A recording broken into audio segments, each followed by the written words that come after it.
Cette vidéo est pour les personnes qui veulent observer la vraie parole de l'Évangile du Christ. Abstenez-vous, si vous n'aimez pas la vérité, ou si vous voulez suivre la tendance de ce monde.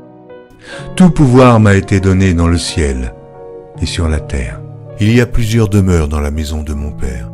Si cela n'était pas, je vous l'aurais dit. Je vais vous préparer une place.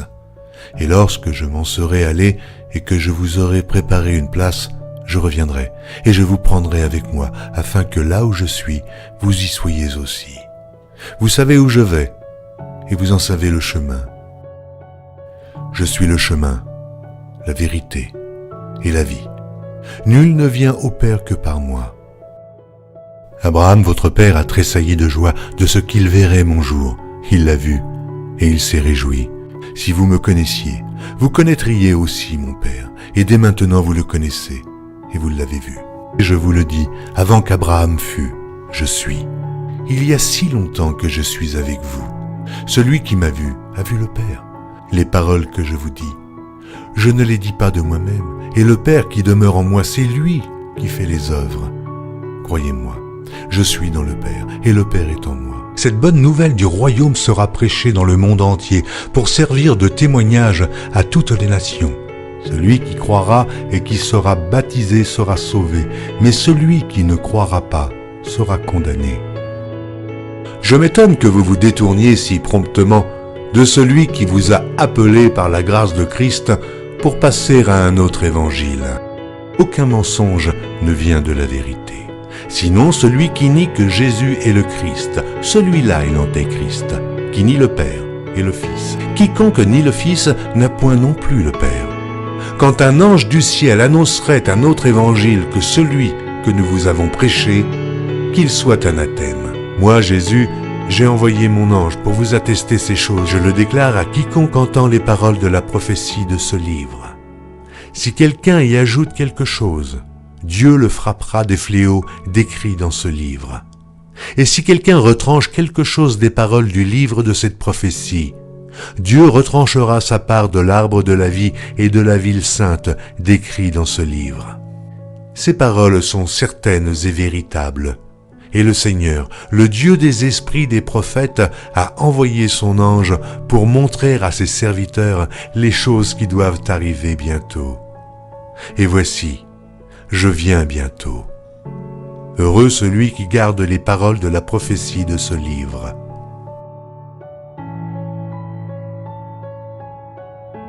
Voici, il vient avec les nuées, et tout œil le verra, même ceux qui l'ont percé.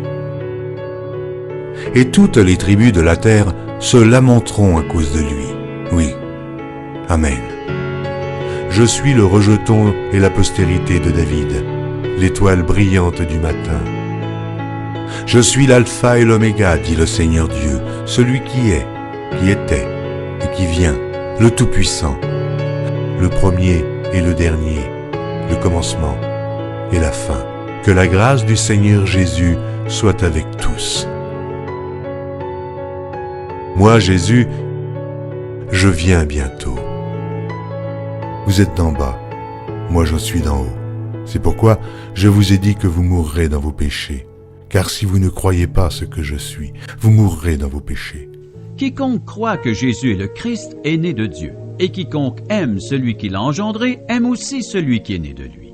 Nous connaissons que nous aimons les enfants de Dieu lorsque nous aimons Dieu, et que nous pratiquons ses commandements. Car l'amour de Dieu consiste à garder ses commandements, et ses commandements ne sont pas pénibles, car tout ce qui est né de Dieu triomphe du monde. Et la victoire qui triomphe du monde, c'est notre foi. Qui est celui qui a triomphé du monde? Sinon celui qui croit que Jésus est le Fils de Dieu. C'est lui, Jésus-Christ, qui est venu avec de l'eau et du sang. Non avec l'eau seulement, mais avec l'eau et avec le sang. Et c'est l'Esprit qui rend témoignage, parce que l'Esprit est la vérité. Car il y en a trois qui rendent témoignage. L'Esprit, l'eau et le sang, et les trois sont d'accord. Si nous recevons le témoignage des hommes, le témoignage de Dieu est plus grand, car le témoignage de Dieu consiste en ce qu'il a rendu témoignage à son Fils. Celui qui croit au Fils de Dieu a ce témoignage en lui-même.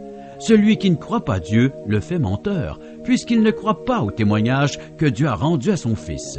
Et voici ce témoignage. C'est que Dieu nous a donné la vie éternelle et que cette vie est dans son Fils. Celui qui a le Fils a la vie. Celui qui n'a pas le Fils de Dieu n'a pas la vie.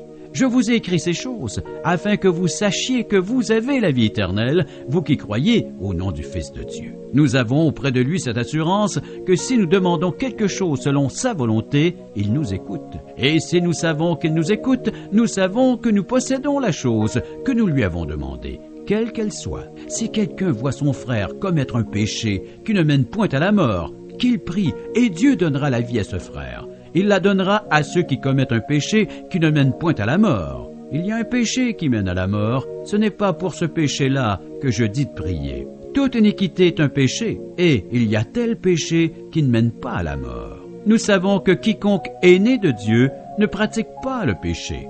Mais celui qui est né de Dieu se garde lui-même, et le malin ne le touche pas. Nous savons que nous sommes de Dieu, et que le monde entier est sous la puissance du malin. Nous savons aussi que le Fils de Dieu est venu, et qu'il nous a donné l'intelligence pour connaître le véritable. Et nous sommes dans le véritable, en son Fils, Jésus-Christ. C'est lui qui est le Dieu véritable, et la vie éternelle. Petits enfants, gardez-vous des idoles.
Ne vous inquiétez pas pour votre vie, de ce que vous mangerez, ni pour votre corps, de quoi vous serez vêtu.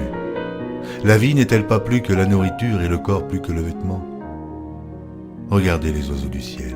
Ils ne sèment ni ne moissonnent et ils n'amassent rien dans des greniers, et votre Père céleste les nourrit. Ne valez-vous pas beaucoup plus qu'eux? Qui de vous, par ses inquiétudes, peut ajouter une coudée à la durée de sa vie?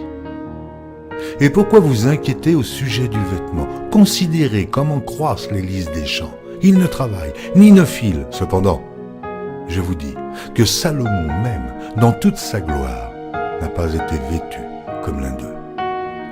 Si Dieu revêt ainsi l'herbe des champs qui existe aujourd'hui et qui demain sera jetée au four, ne vous vêtira-t-il pas à plus forte raison, gens de peu de foi? Ne vous inquiétez donc point et ne dites pas « Que mangerons-nous? Que boirons-nous? De quoi serons-nous vêtus ?» Car toutes ces choses, ce sont les païens qui les recherchent. Votre Père céleste sait que vous en avez besoin. Cherchez premièrement le royaume et la justice de Dieu, et toutes ces choses vous seront données par-dessus. Ne vous inquiétez donc pas du lendemain, car le lendemain aura soin de lui-même. À chaque jour suffit sa peine.